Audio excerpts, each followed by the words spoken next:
Buenas tardes a todas y a todos, soy Alex Ajian del portal politicaglobal.ar, un portal de política internacional independiente que hacemos desde la Argentina.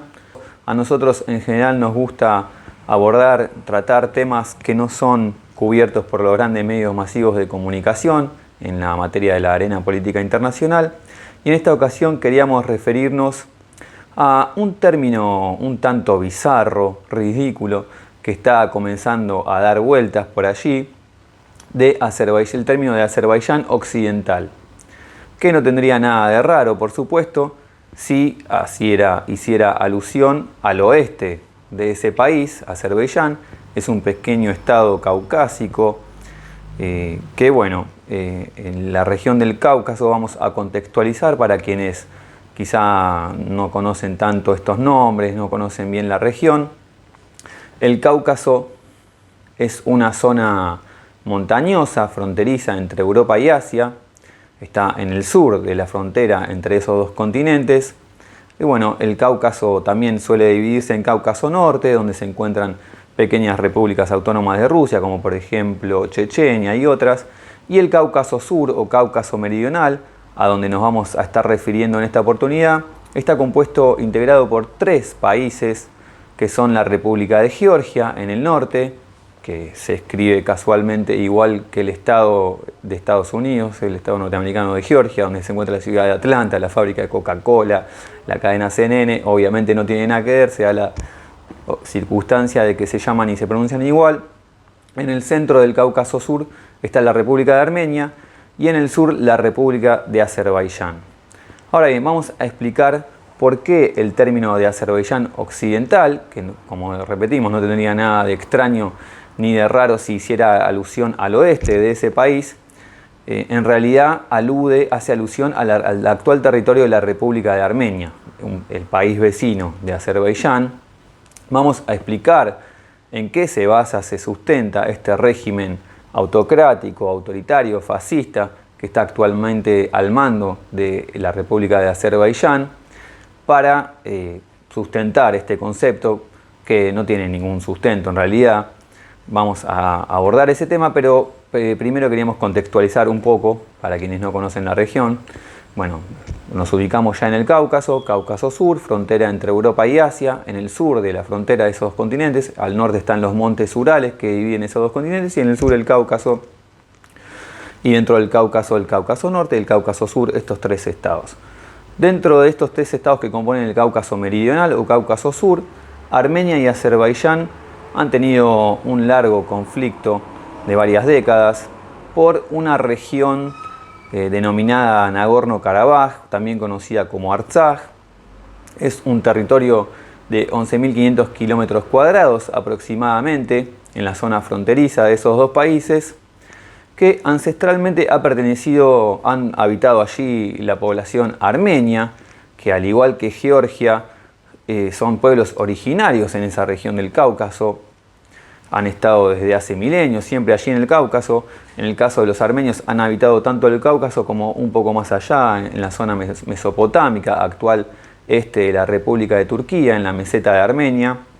Pero también han estado allí en el Cáucaso, en esa zona montañosa, los georgianos, los armenios, desde hace milenios. En el caso de los azerbaiyanos, es un pueblo de origen túrquico, que, como saben, los turcos provienen de Asia Central.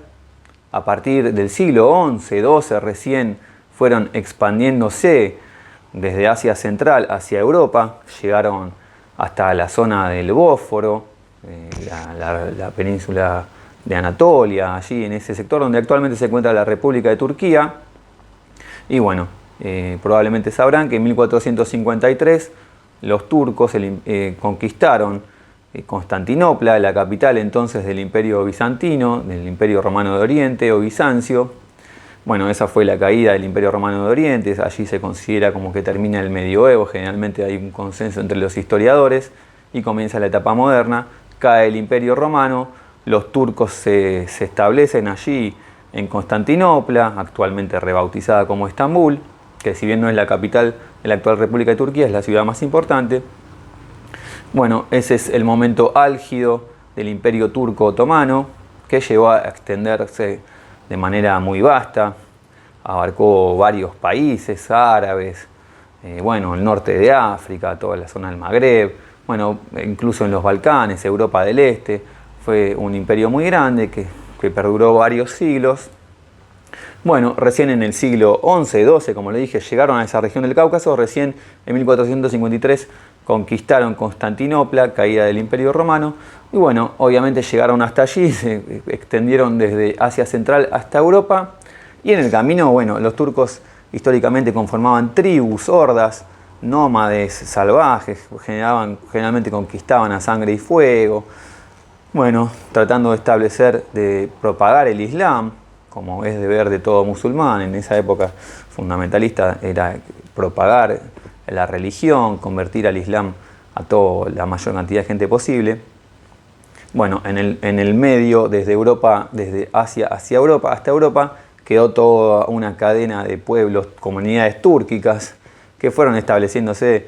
De hecho, actualmente en Asia hay varios estados, unos 6, 7 estados que son de origen túrquico. Uno de ellos es Azerbaiyán, en el Cáucaso, pero más hacia Asia Central hay otros: Uzbekistán, Turkmenistán, Kazajistán, Kirguistán, bueno, y algún otro. Son pueblos que también tienen raíces túrquicas. Bueno, entre ellos Azerbaiyán. Entonces no es un pueblo originario. Recién en el siglo XI-XII se fusionaron con los turcos. Bueno, ellos argumentan que son más antiguos basándose en el hecho de que anteriormente, donde se encuentra actualmente este país que se denomina Azerbaiyán, había pueblos autóctonos del Cáucaso, como por ejemplo los albanos caucásicos, que no tienen nada que ver con la Albania actual, pero estaban anteriormente allí. Bueno, ellos toman como antecedente del pueblo azerbaiyano estos de Albania caucásica. Bueno, y después se fusionaron con los turcos. También quedaron bajo dominio del imperio persa, del imperio ruso. Fueron incorporando elementos de estas dos naciones, de estas dos culturas, por lo cual, bueno, supuestamente se consolidó una nación propia, azerí, diferente a la turca. Si bien obviamente tienen un idioma muy similar, casi que dialectos, toda su cultura, su identidad está muy marcada por la raíz turca, pero bueno, ellos argumentan que ya tenían antecedentes no turcos de antes, que esa fusión fue la etnogénesis de su etnia. Bueno, en fin, en rigor, Azerbaiyán, de hecho, el término ese recién se aparece en el siglo XX. En 1918, por primera vez, se escucha el nombre de Azerbaiyán. Anteriormente eran tártaros, un pueblo túrquico como tantos otros. Se los conocía puntualmente a estos que estaban en el Cáucaso como tártaros del Cáucaso.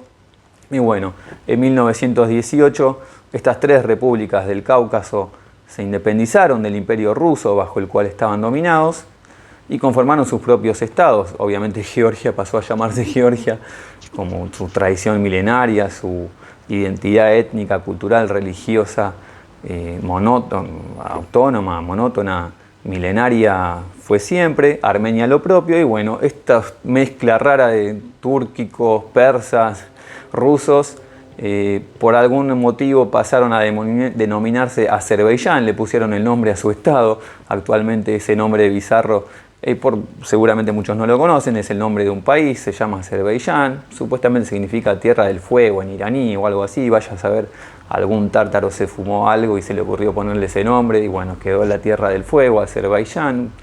Bueno, ahí está Azerbaiyán. Desde 1918 existe como un estado-nación propio. Con Armenia ha tenido, les decía, retomando, un conflicto por la región de Artsaj, Nagorno-Karabaj. Como les decía, una región ancestral, Armenia, desde antes de Cristo, formó parte de reinos antiguos armenios. Allí, de hecho, enseñó en un monasterio de Artsaj, Nagorno-Karabaj, el propio creador del alfabeto armenio, que se llama Mesrop Mashtots, en el siglo V después de Cristo. Bueno, obviamente los azerbaiyanos ni siquiera existían, pero ni en figuritas en esa zona, no aparecían, no existía ni siquiera esta etnia. Estaban otros pueblos caucásicos autónomos. Los turcos ni siquiera habían llegado a esa zona, por lo cual esto es importante señalarlo. ¿Por qué? No porque no tengan razón de existir ni derecho a existir en esa región en la que están ahora, sino porque esta retórica agresiva que utiliza el régimen azerbaiyano para hacer una amenaza abierta sobre Armenia, denominando a Azerbaiyán occidental al actual territorio de la República de Armenia, se basa en que ellos son un pueblo ancestral, que esas son tierras ancestrales azerbaiyanas, cuando los armenios están ahí milenios antes de que aparecieran los tártaros por la región. Simplemente por esta cuestión es que lo señalamos.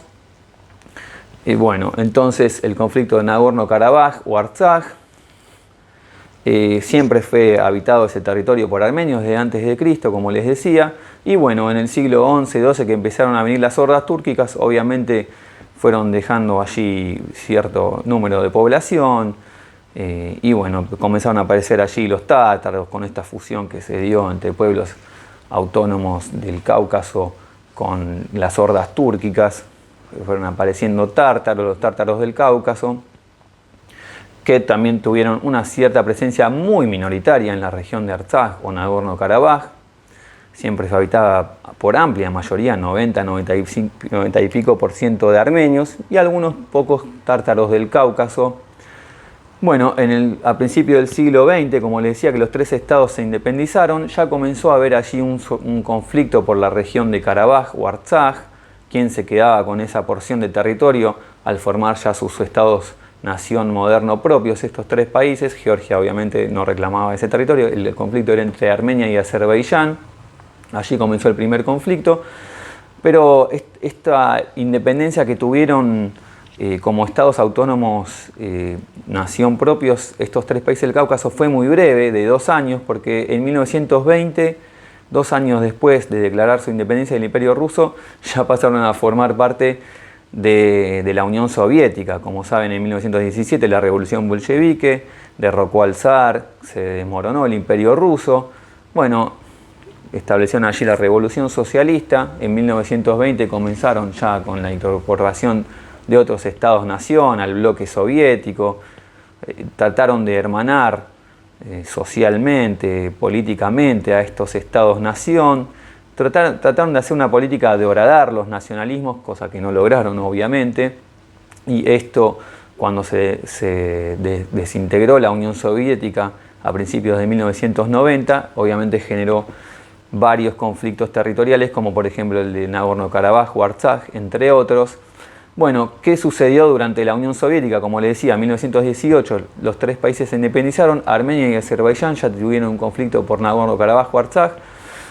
Durante todo el periodo soviético ese conflicto quedó solapado de manera arbitraria, si bien, como saben, los países que integraban la Unión Soviética formaban parte del bloque soviético, pero tenían cierta autonomía, eran estados-nación autónomos dentro del bloque soviético.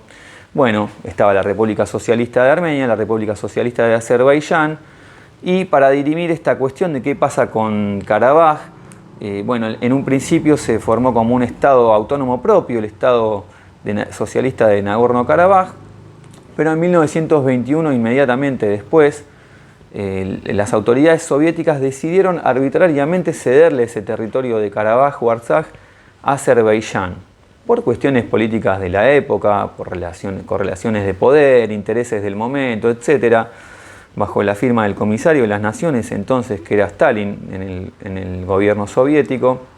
Se lo cedieron a Azerbaiyán, a pesar de que la población, como siempre les dije, seguía siendo por amplia mayoría armenia, 90 y pico por ciento de armenios.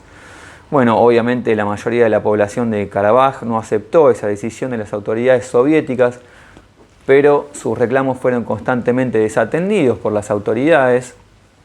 Y eso permaneció como una república, como un espacio autónomo dentro de la República Socialista de Azerbaiyán. Karabaj se anexó a la República Socialista de Azerbaiyán, pero con cierta autonomía, a pesar de la disconformidad del 90 y pico por ciento de la población armenia de allí. Y cuando comenzó a desmoronarse la Unión Soviética a fines de los 80, a principios de los 90 ya formalmente se desintegró, pero a fines de los 80 ya comenzaba ya con un derrumbe, un declive, una decadencia, bueno, toda la perestroika de Gorbachov, etc. A finales de los 80 ya comenzó un movimiento de liberación de Karabaj por la población armenia, de separarse de Azerbaiyán, volver a integrarse a Armenia. Allí ya comenzaron a haber conflictos. Y bueno, aquí viene el germen de por qué este ridículo y bizarro término de Azerbaiyán occidental. En la República de Armenia, como en la República de Azerbaiyán, había mínimas poblaciones de uno y otro país dentro de los otros estados. En Armenia había muy poquitos azerbaiyanos, se estima que 150.000. En Azerbaiyán eran más numerosos los armenios, todavía 300.000 y pico. Si bien, bueno, Azerbaiyán ahora infla las cifras, dice que eran 200.000, 300.000, es falso.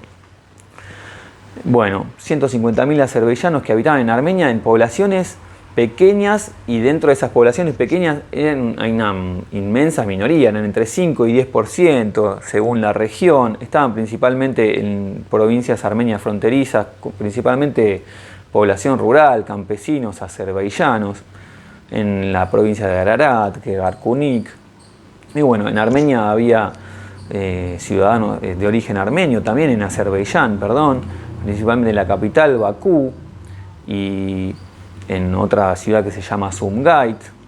Ya población, en el caso de Armenia, población urbana, clase media y demás.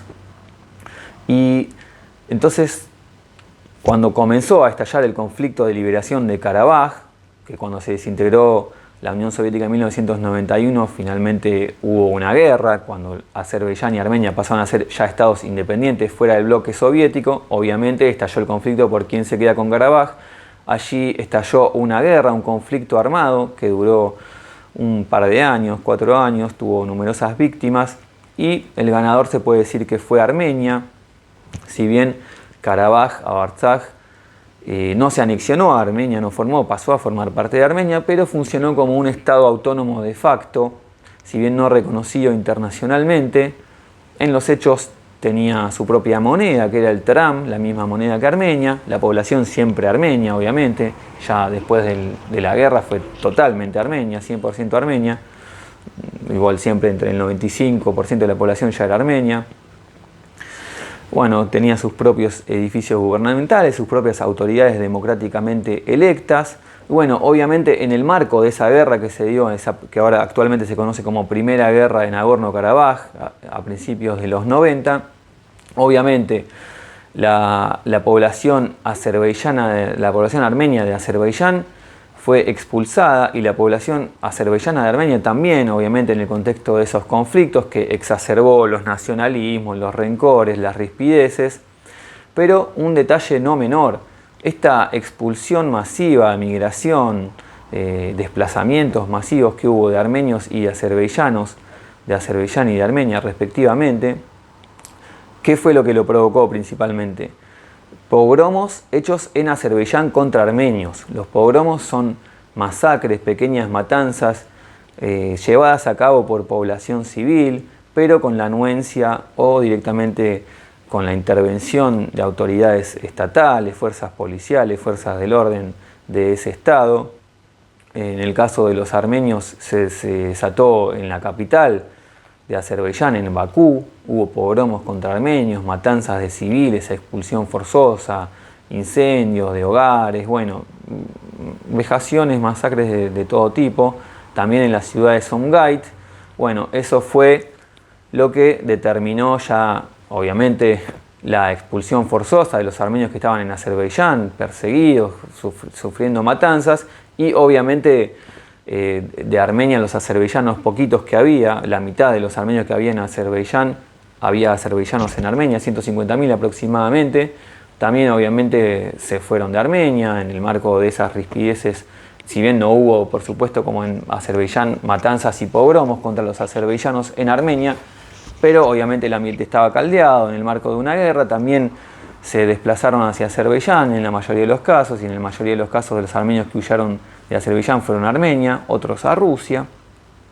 Bueno, entonces este hecho fue el origen, el germen de que actualmente el sátrapa que gobierna Azerbaiyán, un personaje caricaturesco que se llama Ilham Aliyev, gobierna el país hace 20 años, más de 20 años, desde 2003, 22 años van a ser. A su vez, 10 años, los otros 10 años anteriores había gobernado su propio padre, heredó el cargo de su padre. Es una dictadura casi medieval, una dinastía familiar que gobierna. De hecho, ya se habla de que está preparando el terreno para que lo suceda a uno de sus hijos. Otra de sus hijas, no sé si tiene una fundación benéfica o algo así. La esposa propia de él es vicepresidenta. Imagínense la dictadura caricaturesca y familiar que gobierna ese país. Para que se den una idea, no basta investigar mucho. Pueden entrar al órgano de prensa oficial de Azerbaiyán, a la agencia estatal de noticias que se llama Azertak, como el Telam de Azerbaiyán, digamos. Bueno, ya el Telam fue desmantelado por Milei. Bueno, allí van a ver notas obviamente en todas las fotos está el dictadorzuelo paradote ahí frente a una estatua de su padre, todo, cosas así, ¿no? Y notas de opinión, nuestro gran líder, el gran jefe Ilham Aliyev, el gran estadista, santo, jefe supremo, cosas así, que obviamente en cualquier país del mundo sería ridículo y chistoso, notas de ese tenor en un órgano de prensa oficial. Imagínense Telam, aunque ya no existe, pero si estuviera incluso con este propio gobierno de Milei, subiendo notas así oficiales en la página de la Agencia Estatal de Noticias Oficial, refiriéndose al presidente como nuestro gran líder salvador, el victorioso líder supremo nacional, sería jocoso, ¿no? En cualquier parte del mundo, en cualquier república occidental moderna. Bueno, estas cosas suceden en Azerbaiyán, para que se den cuenta un poco del tenor político, de la casta familiar corrupta, además, con numerosos denuncias de corrupción, violación a los derechos humanos en su propio país, persecución política, numerosos presos políticos, periodistas. Bueno, este es el clan que está gobernando actualmente ese territorio así llamado Azerbaiyán actualmente. Bueno, él se basa en esta presencia muy minoritaria de azerbaiyanos en algunas localidades muy pequeñas, y dentro de esas localidades muy pequeñas, muy minoritarias de azerbaiyanos, para denominar Azerbaiyán occidental a eso, a Armenia. Imagínense el grado de ridiculez de ese razonamiento. Es como que ahora, no sé, la comunidad boliviana, que es, no sé, de más de 1 millón, 2 millones, dicen algunos, en Argentina, bueno, que de repente el jefe de Estado boliviano, Luis Arce, empiece a referirse a Argentina como Bolivia del Sur. ¿Se imaginan el grado de ridiculez? Pero sin embargo no para tomarlo a la chacota, sobre todo viniendo de este fascista dictadorzuelo que gobierna Azerbaiyán, este personaje nefasto, Aliyev, que bueno, ya llevó a cabo, consumó numerosos crímenes de guerra en Karabaj. A todo esto, bueno, Karabaj, finalmente en 2020 hubo una invasión azerbaiyana en tándem con el apoyo de Turquía. Azerbaiyán y Turquía funcionaba esa región retomando, ¿no?, como una región autónoma de facto. En 2020 había negociaciones, quedó como en un limbo ese conflicto.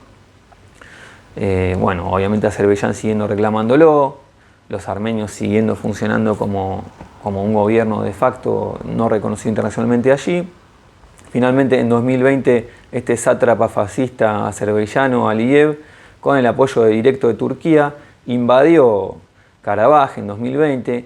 En esa guerra cometió numerosos crímenes de guerra, ataques a estructuras civiles, hospitales, escuelas, bueno, utilización de armamento prohibido por las Naciones Unidas, reclutamiento de terroristas islámicos, ultraislámicos, del ISIS, mercenarios de origen túrquico, bueno, como Turquía de hecho hace en todos los conflictos en los que está metido, en Siria y demás.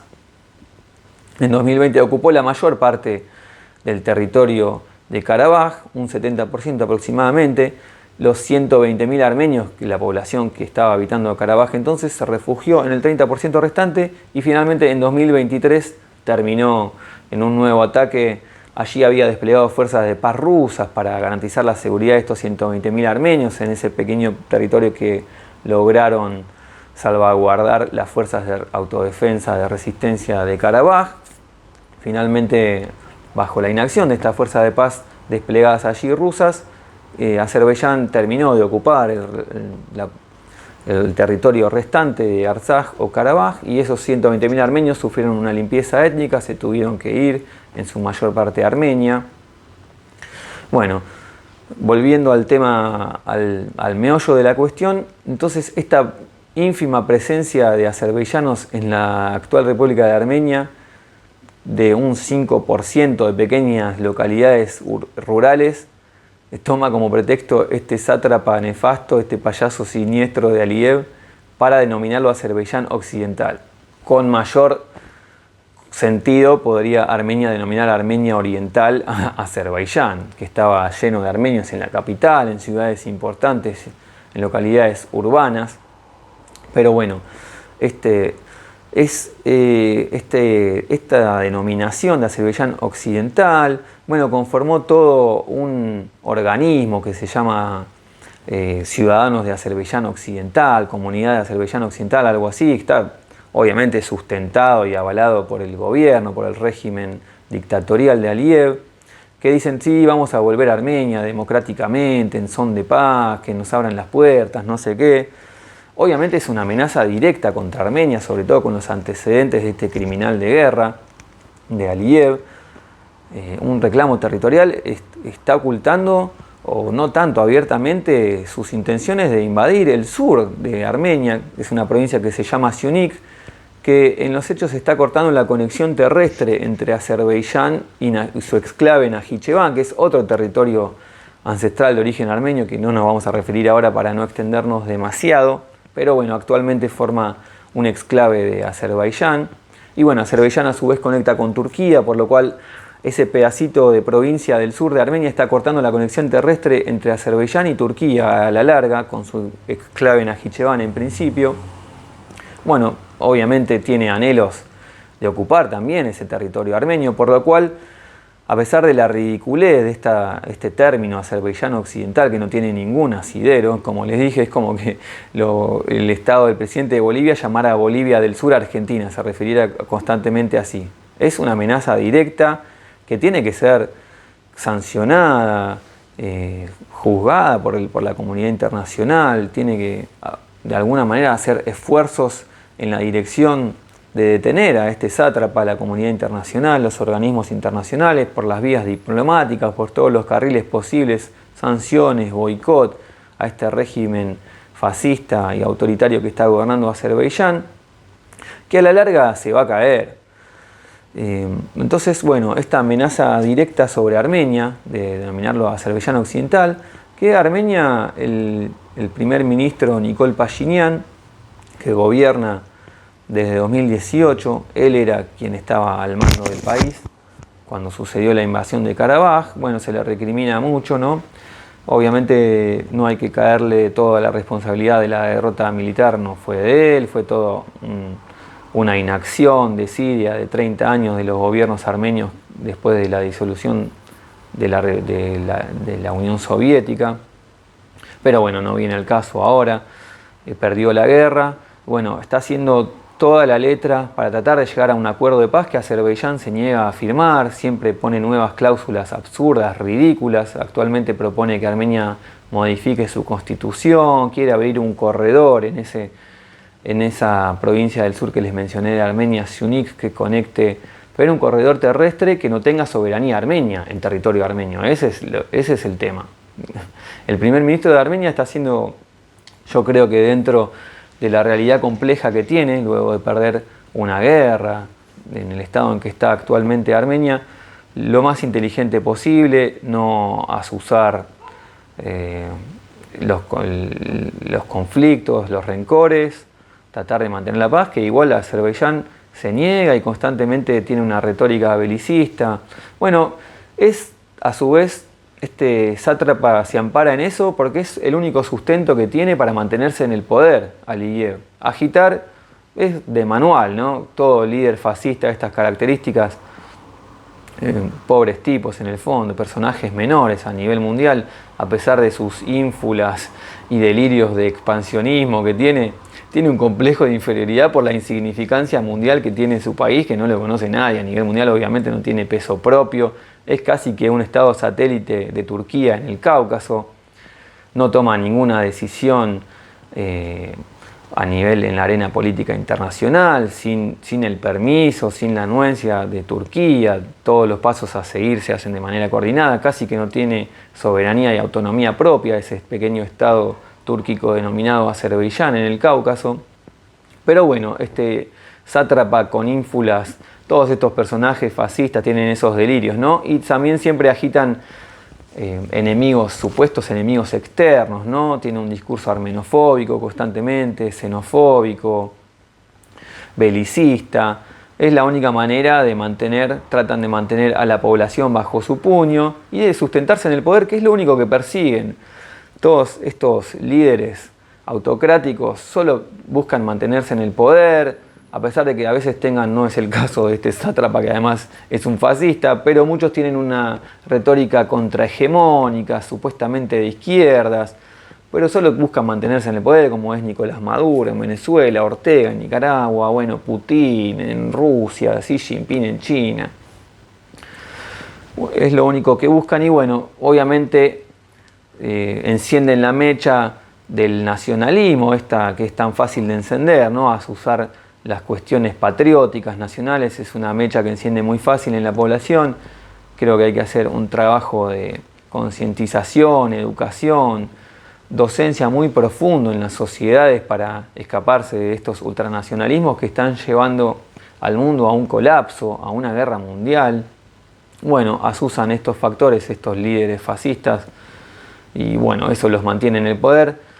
Yo creo que la única esperanza de que pueda haber una paz duradera en el Cáucaso no va a ser posible con este régimen fascista que les mencioné de Aliyev en Azerbaiyán.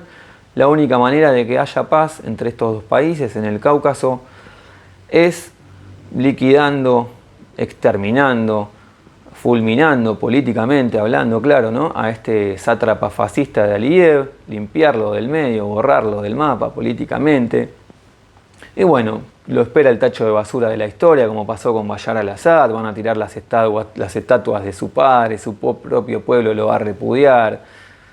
El gran líder nacional, con una cohorte de chupamedias y lamebotas adulones que tiene alrededor que se lo hacen creer. Estos líderes que se creen supremos y eternos después terminan cayendo por la acción de su propio pueblo. Yo creo que más temprano que tarde va a ser lo que va a suceder en Azerbaiyán. Allí hay un líder opositor principal que se llama Ali Karimli, que es claramente un agente de Occidente en Azerbaiyán. Bueno, este sátrapa lo que busca todo el tiempo es evitar eso, ¿no?, evadir una revolución de colores orquestada desde Occidente que lo saque del poder. Por eso tiene esa persecución política tan férrea, la represión a la libertad de expresión.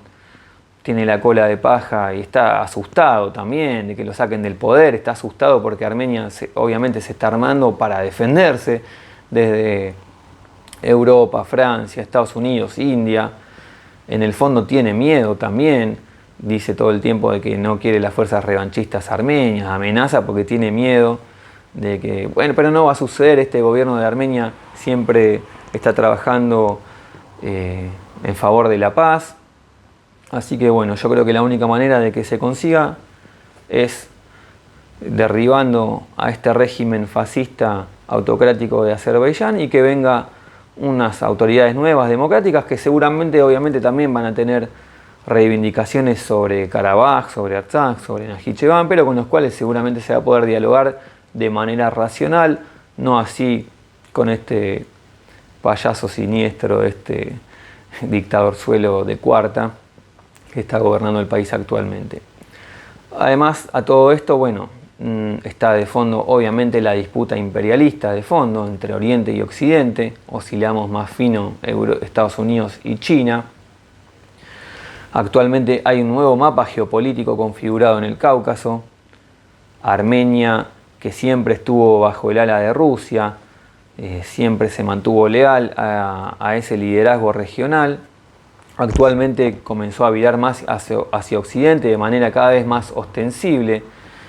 Acaba de firmar está tratando a pasos acelerados de incorporarse a la Unión Europea, está firmando alianzas estratégicas con Estados Unidos, convenios, bueno, cada vez soltándole más la mano a Rusia, si bien en un principio trató de mantener un equilibrio. En este contexto bélico actual se está haciendo cada vez más difícil mantener un pie en cada plato. Es lo mismo que está pasando en Georgia, donde el actual gobierno del partido Sueño Georgiano también intentó hacer un equilibrio, pero la Unión Europea le dice, estás acá o allá, el tipo no quiere, bueno, se está arrinconando cada vez más contra Rusia, por lo cual Georgia también parece haber quedado del lado ruso en este momento, aunque hay que ver qué pasa allí, hay acontecimientos políticos en curso en Georgia, hay que ver qué pasa, está la sociedad bastante movilizada. Azerbaiyán aparentemente también ha quedado del lado de Oriente, de Rusia. Bueno, en definitiva, como siempre decimos, ¿no? Desde nuestro portal, estos dos bandos en disputa imperialista, Oriente y Occidente, si se quiere, Rusia, Irán, China, del otro Estados Unidos, Unión Europea, o si se quiere Estados Unidos y China, son dos bandos nefastos que representan los mismos intereses, que persiguen los mismos objetivos, capitalistas, nacionalistas. Uno no vaya a pensar, incluso del lado de Oriente tenemos gobernantes más autocráticos, más autoritarios, más nacionalistas que del lado de Occidente. Fíjense, Putin, 25 años en el poder, Xi Jinping, otros tantos. Bueno, Maduro en Venezuela, supuestamente de izquierda en el eje contrahegemónico, ni que hablar de sátrapa de Aliyev y otros tantos, ¿no? Los dos bandos representan el mal.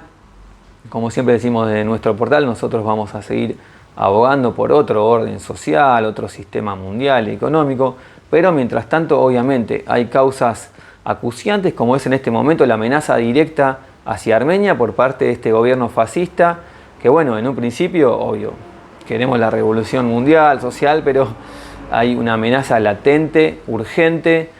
Yo creo que es urgente que la comunidad internacional avance en sanciones contra este régimen fascista de Azerbaiyán, haga todos los esfuerzos posibles para exterminar políticamente a este sátrapa que está gobernando ese país y que, bueno, su único sustento es mantener una política belicista, agitar supuestos enemigos externos para mantenerse en el poder. Bueno, esto fue todo por hoy. Nos pueden seguir en el portal politicaglobal.ar, allí subimos artículos y bueno, nos veremos en un próximo encuentro. Y si regresamos a la radio este año en 2025, a partir de marzo nos van a poder escuchar en FM, la querida FM de la tribu. Así que bueno, será hasta un próximo encuentro, espero que haya sido clarificador. En resumen, el término de Azerbaiyán occidental, un dislate total propio de un diletante, como dice el título de esta charla. Nos estamos viendo, hasta pronto.